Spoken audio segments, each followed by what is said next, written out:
Yes, guys, welcome to another video for Chelsea Bulletins News. We have a lot of things to talk about tomorrow's game.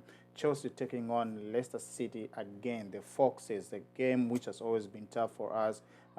Press briefing about Enzo Maresca, Nkuku seeking clarification, people disrespecting James, our captain, and his injuries. There are a lot about to talk about. I want you guys, before we go on, guys, I want you to like and subscribe for more updates because I'm going to talk about the tomorrow's lineup. It's right now 4:56, about 5 p.m.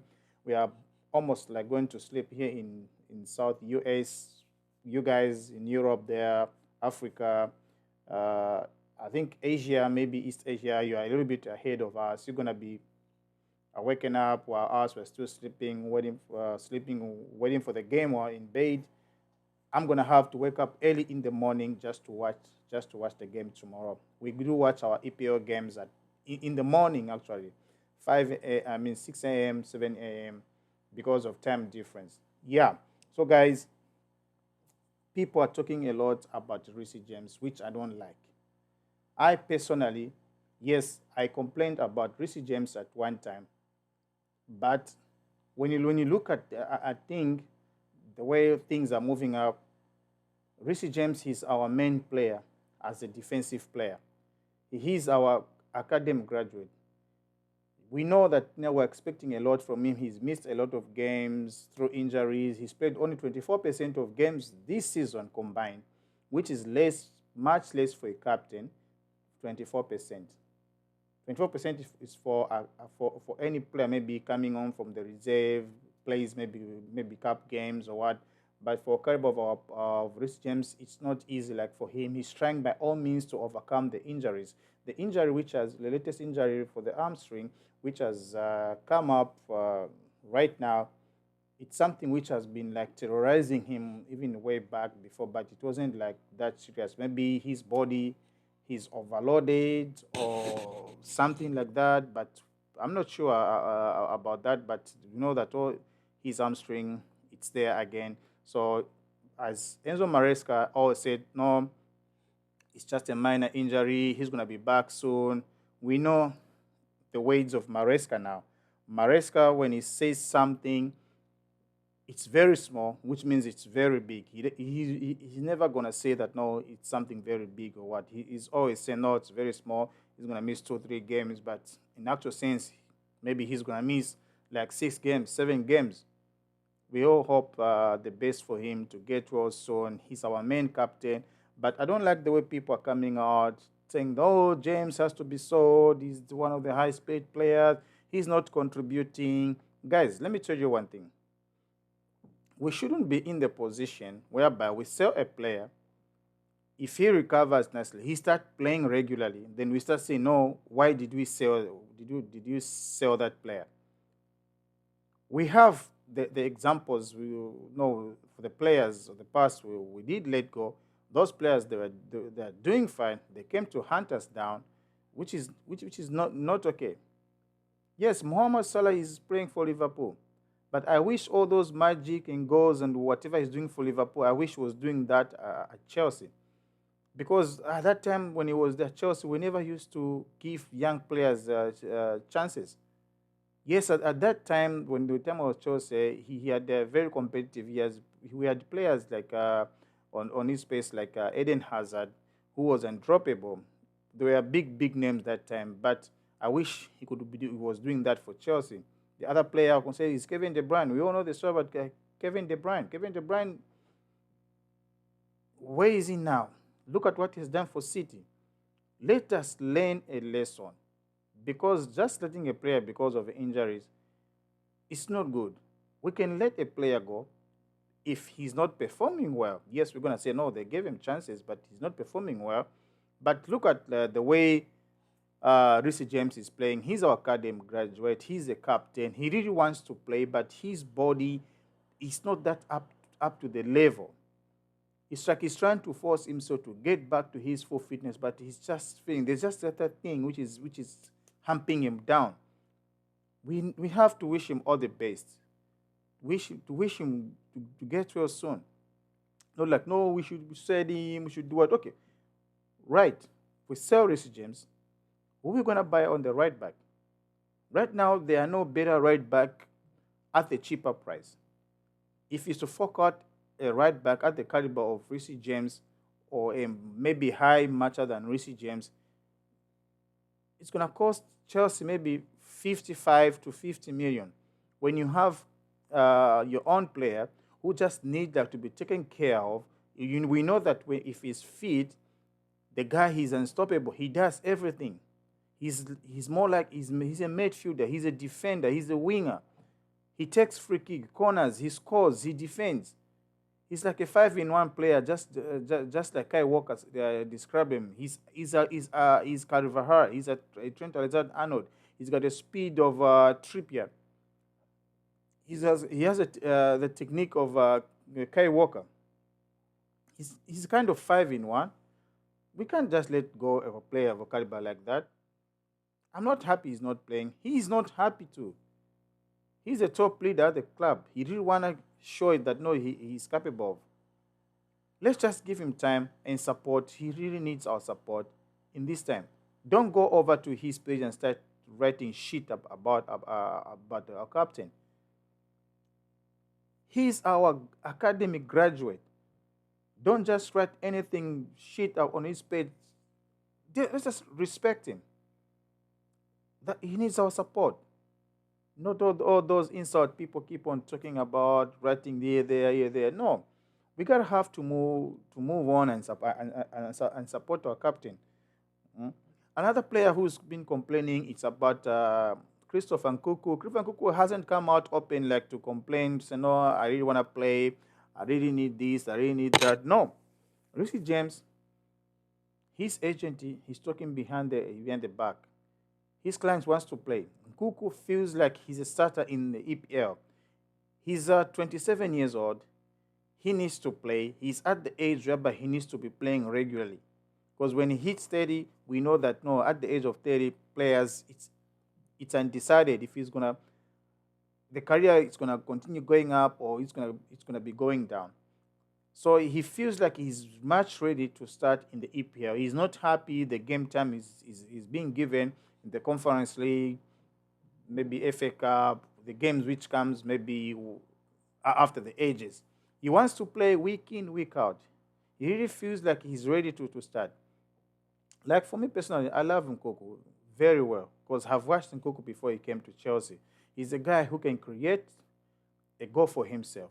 He can dribble and create, assist himself and score for himself. He doesn't need anyone like always to feed him. He's a kind of player who is capable of doing that. People still comparing, oh, Nicholas Jackson, what. Okay, Nicholas Jackson has been giving his chances. Let Nkoku take his chances too.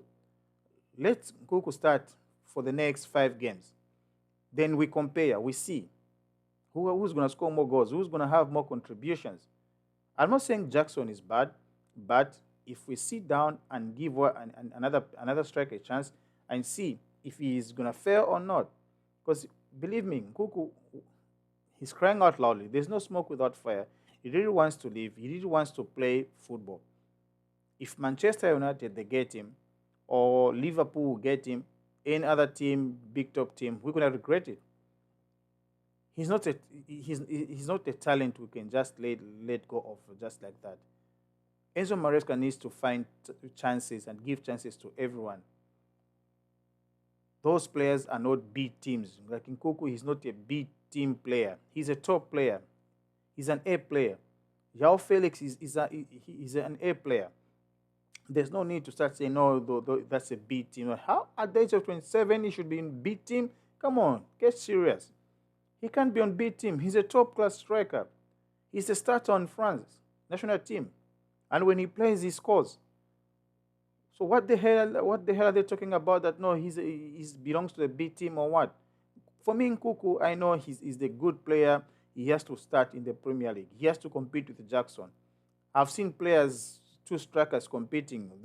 This week, this one plays 55, 65 minutes. The other one plays 55, 65 minutes. You keep on exchanging them Behind them, there is Cole Palmer, who's our main player now at the center of the attack. He's undroppable. Yes, we cannot remove him and let Joao Felix take his position. No, he's gonna stick on right there. But for Nicholas, sorry, for Nkuku, Nkuku needs to be given time. He's not a player we should just let go of like that. People are just saying that no, maybe we should just let him go. We cannot get a better striker like Nkuku at the price we got him. We got him 50 million. Do you think we can find a player now at the 50 million with his match? No. Maybe Nicholas Jackson now he's worth now 45, 50 million, 55. That's where he is now, Nicholas Jackson. For me, I personally believe in Coco. He's much higher than Nicholas Jackson. Both are great players. They need to be given chances. Jordan Sancho, he's back. He's back in the team again from his heel, and most likely he's gonna come on as the substitute because Pedro Neto he's unstoppable. I don't think Pedro Neto there's any player who can bench him for now. He's the guy. He's unstoppable. We're now seeing the glimpse of him when he was at Hooves before he got injured. But right now he's undroppable. We're gonna talk about the possible lineup for tomorrow. According to the way Maresca was saying, maybe we might see the same lineup against the previous game where we played. We must see the kind of a similar lineup when we played Arsenal. So I think let's guys stick together and support our players and see how things gonna move. People should stop disrespecting our players. These damn fans we have right now, when they go behind their phones, start pressing, all they know is just to send insult to Nkuku, insult to Reece James. So all you know is insult. Come on, you don't support the team like that. You don't support the team like that. You support your team whether we win or we lose. Remember, we had a very bad season, the previous one. We've had bad seasons. We finished 12. We finished, I don't know, in the middle of the table, in the middle of nowhere. But now the team is doing that, is doing fine. We are even now trying to to compete for the title because at number 3, we are now in the category now at the level of competing. We have like 3.4% chances of winning the Premier League. It's a very low percentage, but at least there's a glimpse and the chance the bookmakers are putting Chelsea to win the league. Unlike Manchester United, for example, they're at 14. There's no percent for them like to win the league. So they are trying by all means like to come up with something to help the team, not just go behind your desk and start insulting players. Players deserve respect and all. On the right wing again, I've seen Noni Madueke. Maybe I'm not sure. He had a great performance against England when he was playing on the national duty. But I think Pedro Neto is going to start on the right wing. Like for me, the way I see things, Pedro Neto is on fire. He's going to start on the right wing. Noni Madueke is going to have to sit on the bench and wait for his time, maybe second half, because Jonathan Sancho he just came when he was here. It's a 50-50 chance. I think maybe Jonathan Sancho, if he's going to start on the right wing, then the lineup is going to be way, way superb and more dangerous. I hope Jordan Sancho starts on the right wing, on the left wing, and on the right wing, Pedro Neto should start there. We're going to have a formidable attack. Cole Palmer is going to continue at the center of the attack. Number 9, for me, I myself personally, I'll go with Christopher Nkoku. Though I know chances for him to start there are less. The coach and the owners, they believe Nicholas Jackson he has got more future than Nkuku. So they believe that they need to get best out of Jackson for him to get more experience and start flourishing in coming years. But for me, Nkuku, is a top striker than Jackson, so he deserves to start. We have struggles on the midfield. Romeo Lavia, he's injured, and there are more chances like Caicedo and Hernandez, they're going to start together. So Hernandez is going to be a little bit of of the center attack than Caicedo, because defensive Fernandez, he's not that good. So we know that he's going to stick up front, like behind Cole Palmer. It's Enzo Fernandez, because Romeo Lavia is out injured again with his hamstring. I don't see the reason why people they're not going there and insult him and do what like the way they're doing to a captain. They have similar record of injuries. So we need to respect our players and get behind them, go to their page, give them encouragement, write good things. We believe in you. Get back fit again. We are waiting for you. You know those words of encouragement, because they read all the comments you guys write. Even those damn shit fans, what they write, they read. That's why sometimes if the things go bad, they end up like closing the comment section. They restrict it because of these shit fans that we have. They don't know Chelsea. They started supporting Chelsea maybe 10 years ago, 5 years ago. We've been supporting Chelsea when Chelsea was still under the carpet. We've been supporting Chelsea when Chelsea, even before even Abramovich came to Chelsea. Have been supporting Chelsea for the last 25 years. So I don't think someone can just come in the middle and say, no, you new Chelsea fans. We know Chelsea. I know Chelsea in and out. I've been to Stamford Bridge. I've watched their game. When they come for pre-seasons here in US, we'll make sure we watch 1 or 2, 3 games. So I'm not just a fan who talks like from nowhere. We love our team. We need to support the players. If they have a bad game, we need to encourage them. They read our comments. They need our support. So as we're going to continue, Caicedo and Enzo Fernandez, they're going to continue at the middle at the middle of the pitch. Then on the right, we know we have Malo Gusto, 4-5. We have Levi Kurwe and Fofana. They're going to continue. Then on the left side, we have Marco Correa. He's there again, who makes a switch like to go into the deep of the midfield to congest the midfield. We know the new style which has come up again, and he's really helping. He was the man of the match against Arsenal game, so hopefully we see maybe he's gonna do fine. And we have Drewsbury Hall. We got him from Leicester City. Leicester City this season are struggling, but when they're playing Chelsea, they know that they have their former manager left them and they were not happy. So and he's going back to them. I don't think it's gonna be easy for Enzo Maresca to get to receive the great respect from the fans, but I think it's gonna be a tough one for him. Drewsbury Hall, he was their best player the last season, so he left them and joined the Blues. So it's like gonna be hard for them.